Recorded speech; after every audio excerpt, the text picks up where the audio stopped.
Notice they'll put stuff on and they'll say, Sean Hannity left here, or this is this, and all they're saying is they're selling marijuana. That's all they're saying. Oh, good night. That's just crazy. But anyway, they do that a lot. One of the things is God, in the book of Revelation, we won't go there, but where was God trying to get into in the book of Revelation? Was it the White House? Was it our house? Or was it the church house? God was trying to get into the church in Revelation chapter 3. He was knocking at the door.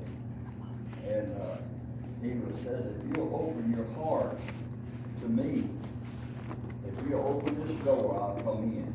And so many times, he's trying to get in to help us, and we're blocking it. So, what makes you anxious and troubled in life? If you had to put your finger on something that makes you uneasy, come in.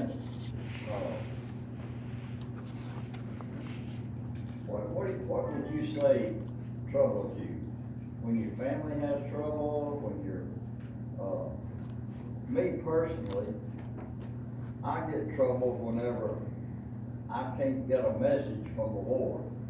That bothers me until I get settled. And there are things in your life that you'll try to get God to do that God won't do it until it comes to the right time. And God wants us to seek Him for help. He is the helper, and He's the one that will take us through everything. If God hadn't given you peace today, then He wants to do that. He wants to work in your life. And we live, turn to Matthew 16 if you would this morning.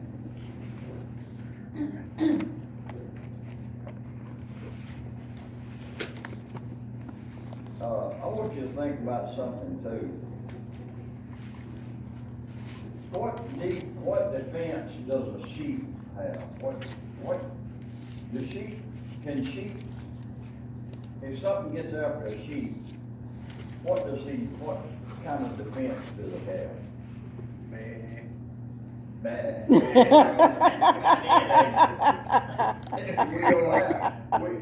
Sheep don't have a defense. And Jesus said, all we like sheep have gone astray. Sheep are dumb. They wander around and they'll just wander off. And God says, where you going there, son? Come back over this way.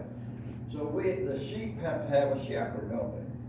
Because we're not smart a lot of times. We think we are, but we're not. We need the shepherd to direct our lives. Because if a wolf comes after a sheep, what's he gonna do? He can't pull a 45 out and shoot him. He can't outrun him. And so he's just at the mercy of the wolves and all the things that are killing, except for the shepherd.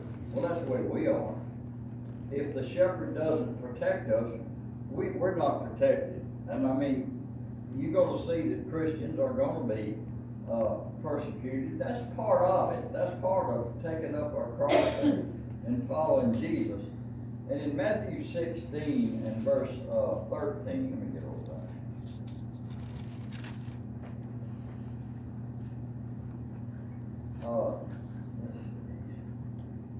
Verse 13 says, when Jesus came into the coast of Caesarea Philippi, he asked his disciples, saying, who do men say that I, the Son of Man, am?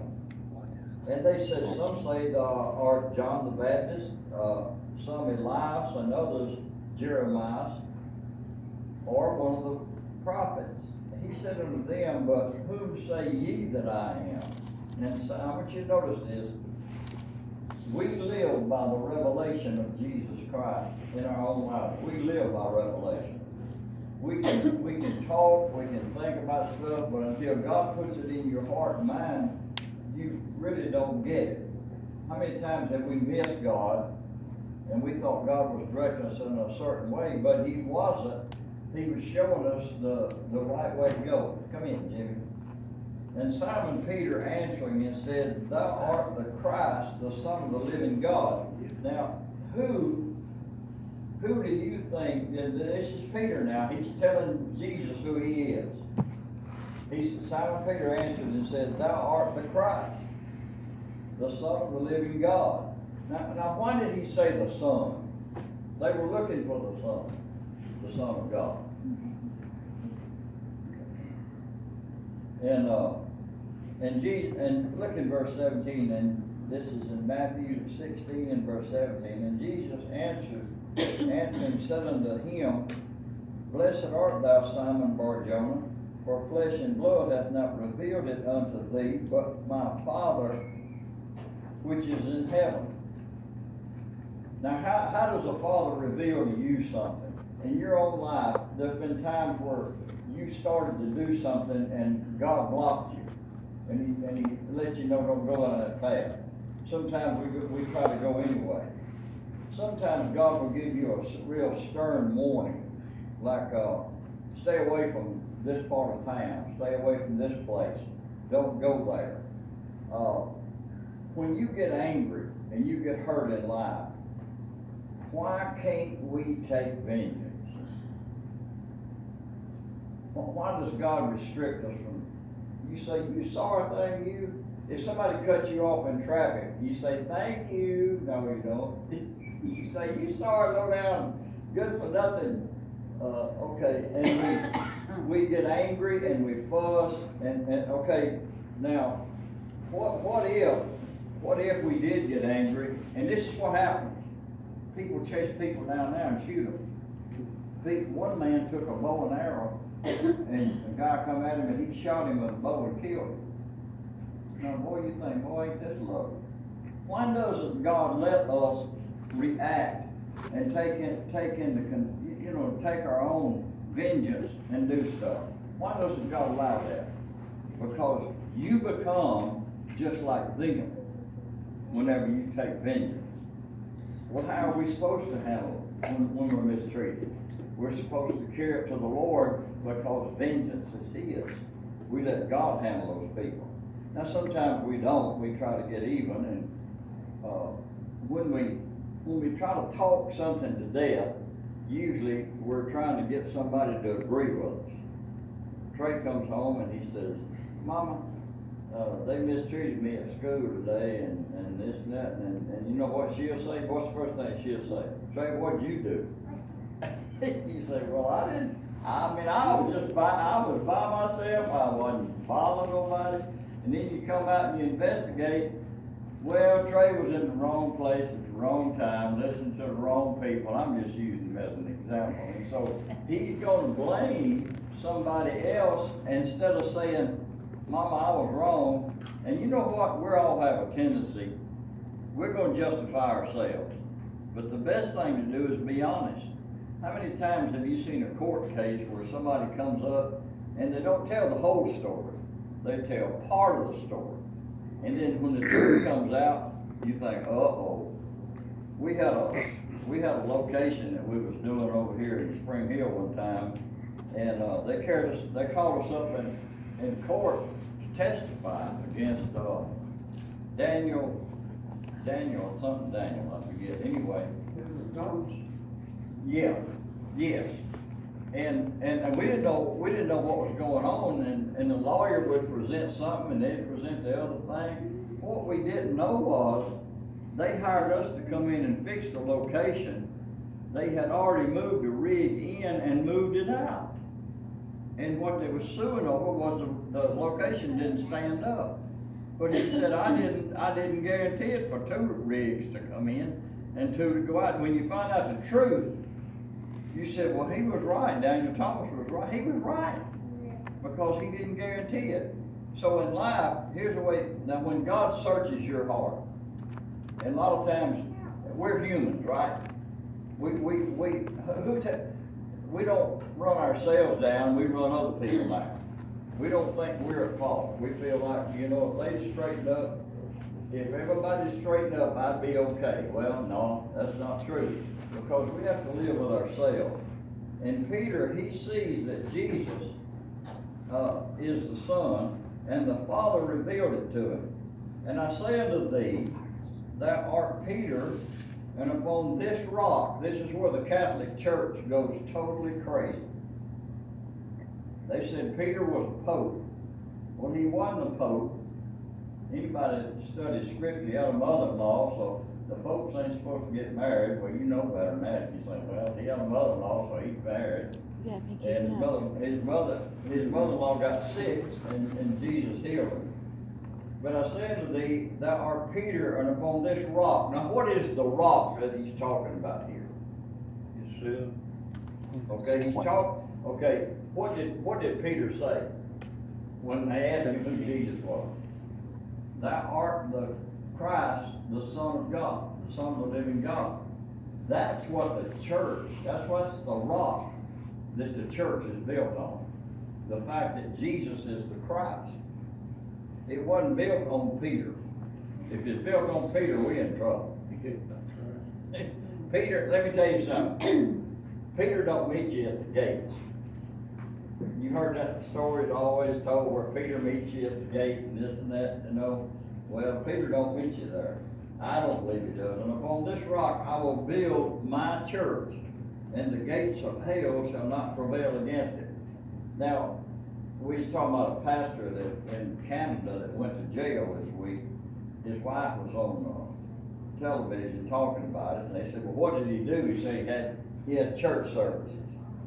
And they came in and arrested him and put him in jail.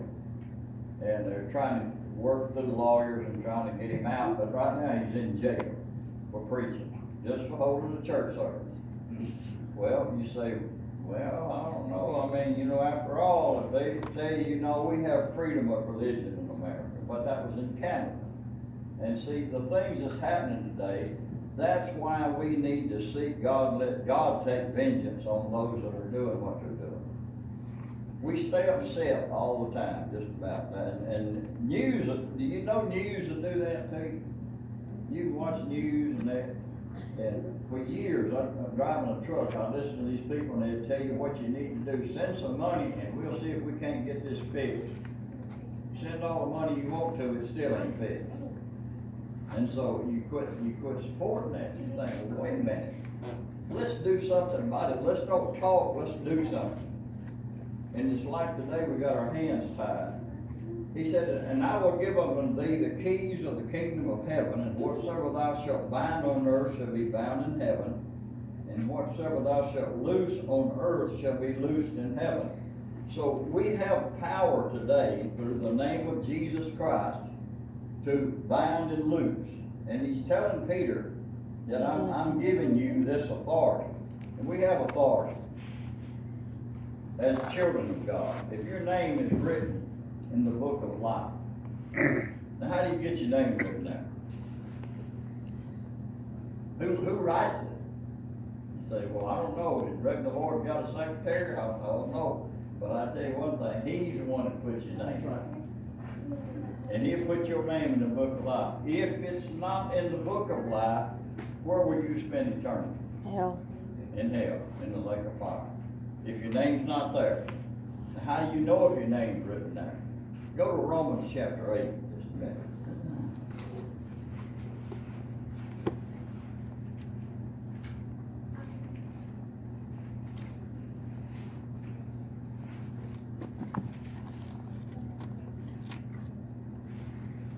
I got tickled.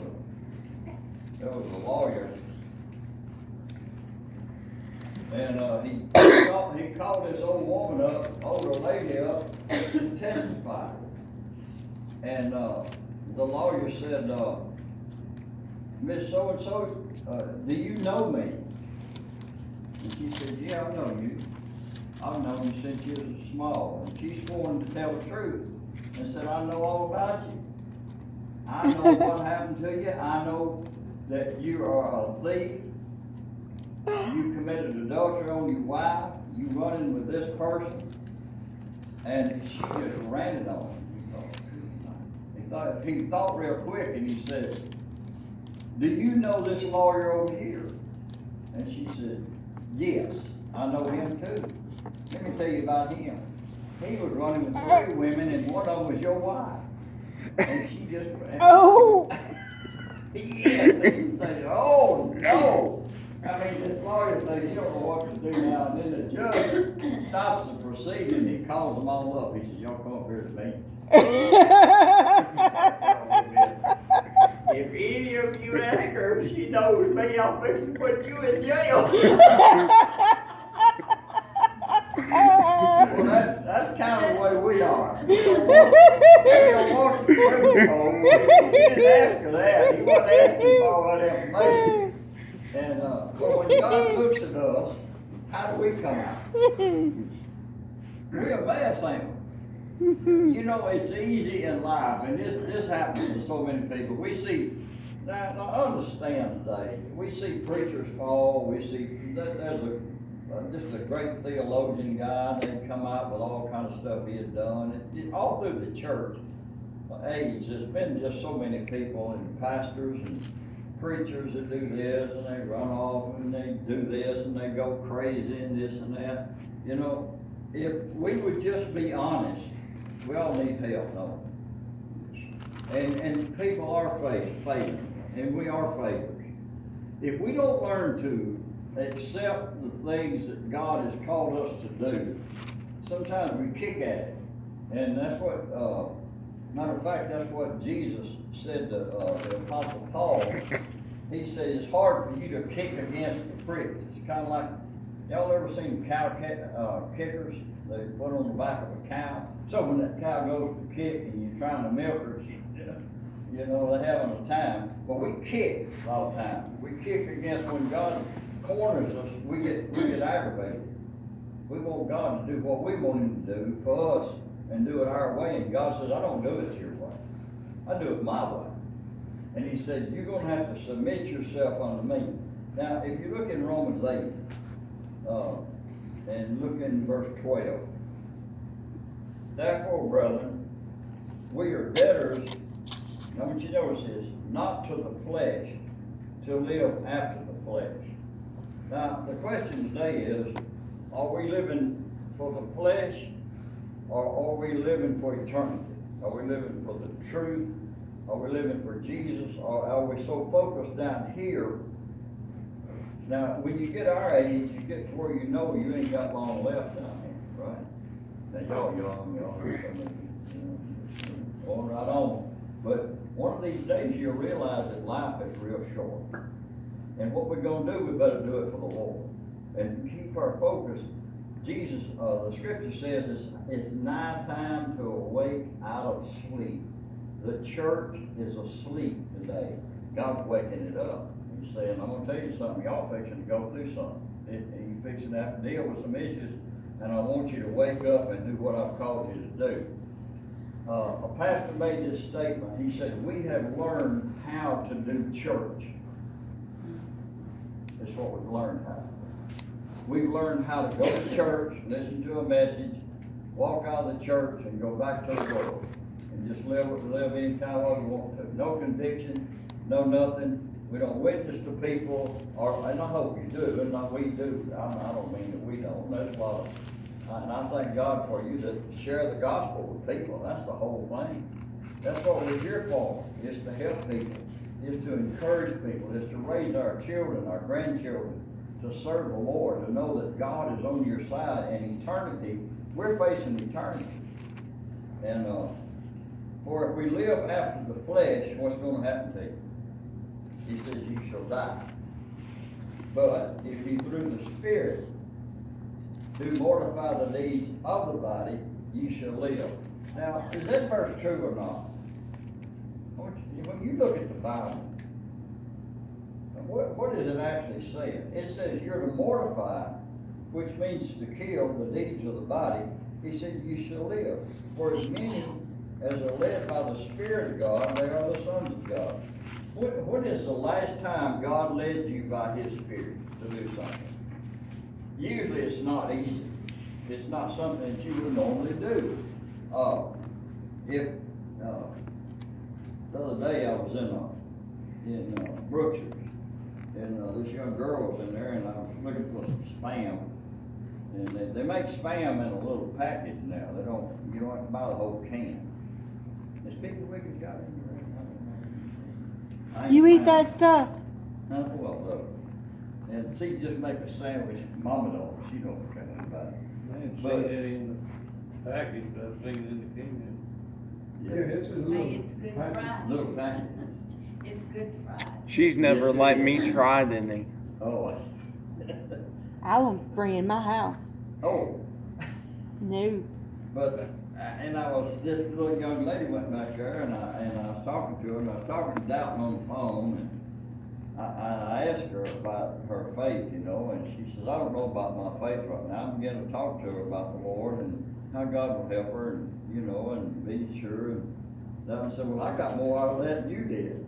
He said, because he heard somebody that God was dealing with, that God, you know, and that's important. Listen, folks, the most joyful thing you'll ever have in your life is when you stand for Christ. And you say, hey, let me talk to you about the Lord, how good God is to me. You don't have to go in a theological discussion. Just say that I love the Lord, and I want to serve Him, and I want Him to be my Lord. And I'm thankful for Him, and I'm glad He's blessed our nation, and He's blessed me. Or we can grumble and gripe and complain and fuss, and then pretty soon we become just like the people that we don't like. You say, I don't like them people. You say, you like yourself? Well, I only like myself. And when we get into fussing and cussing and carrying on, we get just like the world. God says, you don't need to live like this. He said, you walk in the Spirit. It's not saying that we don't take a stand against the evil in this world, because Jesus did that. And we all did that. Paul did that, all of them. But it's to carry the gospel to somebody. It's not just to down people. When you start hating people, and you start resenting people, then you're becoming just like they are. And what makes the difference in us and them? You say, well, God's going to judge you because I'm right with God. You say, wait a minute. I'm supposed to love my neighbor as myself. Do we do that? We don't even concerned about our neighbor. Who is my neighbor? I don't know. That's what that lawyer asked Jesus. So who is my neighbor? He said, let me tell you about a good Samaritan and what he did. How he went out and he took care of this person. And so it's important that we listen to what God's called us to do. For as many, he said, for as many as are led by the Spirit of God, they are the sons of God. For you have not received the spirit of bondage again to fear, but ye have received the spirit of adoption, whereby we cry, Abba, Father. Now, you've been adopted. You know if anybody's been adopted? No. Now, Terry and Mary, they adopted their Pope. Pope was adopted. Did you know an adopted child has more privileges than just a normal child? You can't excommunicate them. They're there because you adopt them. And do you realize that the benefits of serving Christ, of knowing Jesus, of giving Him your life, and your name is written in the book of life, you are adopted into His family? What all has God, what are the benefits of our adoption? What is God going to do for you in eternity? But what about right now? You are blessed right now. You're a child of the King. What is it that God's got in store for us? What did He say in John 14? In my Father's, yes, in my Father's house are what? Many mansions. Mansions. He didn't say a little cabin in glory land. He said, in my Father's house are many mansions. If it were not so, I would have told you. And then He said, I go to prepare a place for you. Isn't that good? He's got a place prepared for you. Now, I don't understand all that, and I don't know what it's going to be like, but I'm going to tell you one thing. I'm glad I got my name written there, and I'm glad I've been adopted, and I belong to God, and whatever God does on this earth is going to be a blessing. Isn't He good to us? Mm-hmm. I'm going to tell you, He's good to us. Now, go to Hebrews 11. I'm going to show you something here that it's amazing. You say Hebrews? Okay, if you had a choice in life, and we all have choices, right? Look in Hebrews 11 and 24. Trey, they had this young guy this week, and they was talking about his daddy had given him like a Lamborghini, does that sound right? Yeah, Lamborghini. Lamborghini. Genie. Oh, Genie.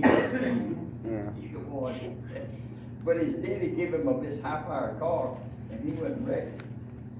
Oh, And, the people that he run into, they were saying he shouldn't have given him that car, this and that. And I always thought, this is just the way I know you young people think. Who would you like to be like?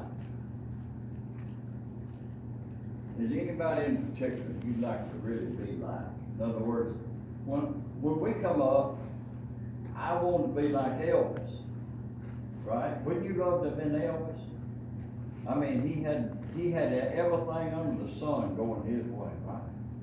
Oh, well, maybe you'd like to be like Loretta Lynn or somebody, you know, I mean, some Patsy Cline or who was it? The older man that sings now. He's been real popular over the years.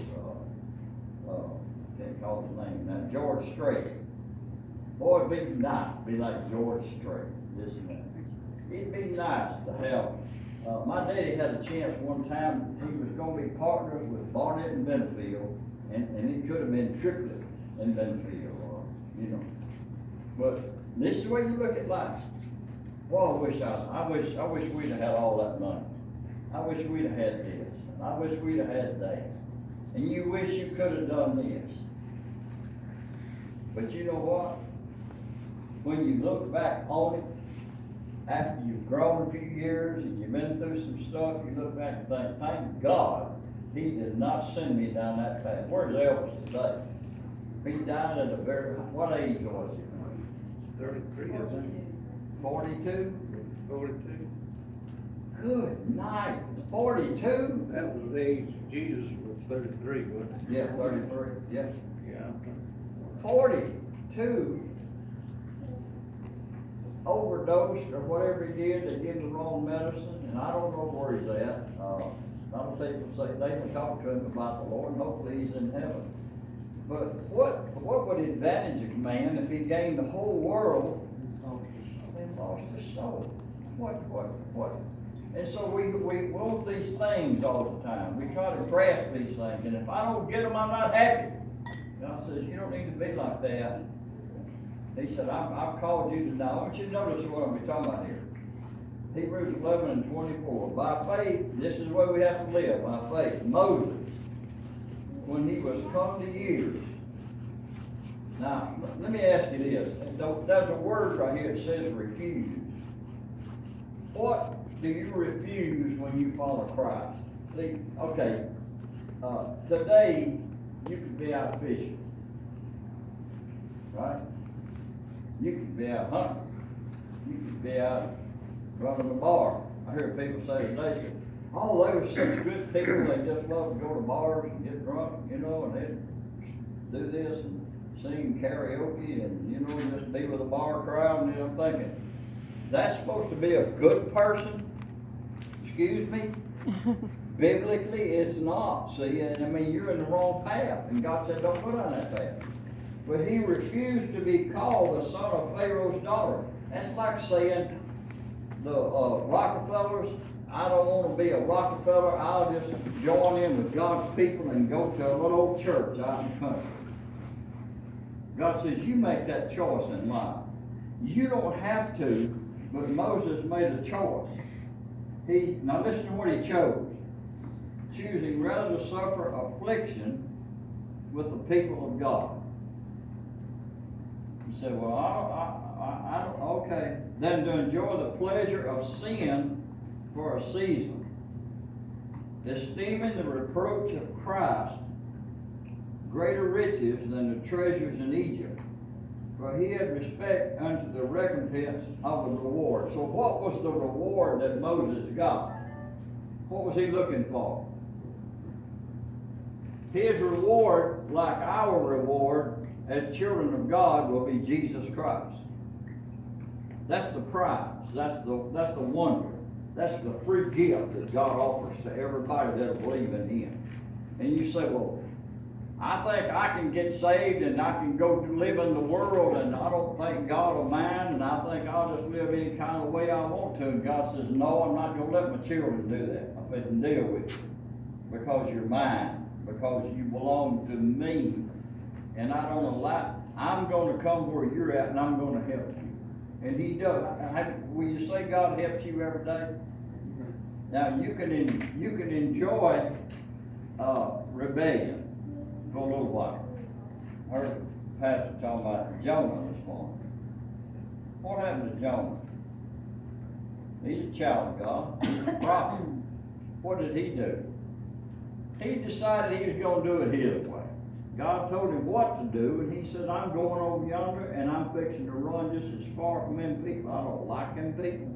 I don't like what they stand for, and they'll kill you over there. I'm going to do what I want to do, Lord. And so he went as far the other way as he could. But what did God do? God says, whoa, wait a minute. I called you to do something. Now, when God chooses, and you choose to serve God, it's not you make the decision, it's He makes the decision now. You belong to Him. You don't belong to yourself anymore. That's what Paul said. So you need to come and submit yourself. And you know, how many young people do we see today that's really sold out to Christ? How many, even the old people today? Now, okay, let's just follow Moses. Moses is let's just say this is 100 years later. Moses is over here in a nursing home. And Moses decided he didn't want to follow God. I'm not going to do what God told me to do. I'm going to be over here in this nursing home. And he's dying.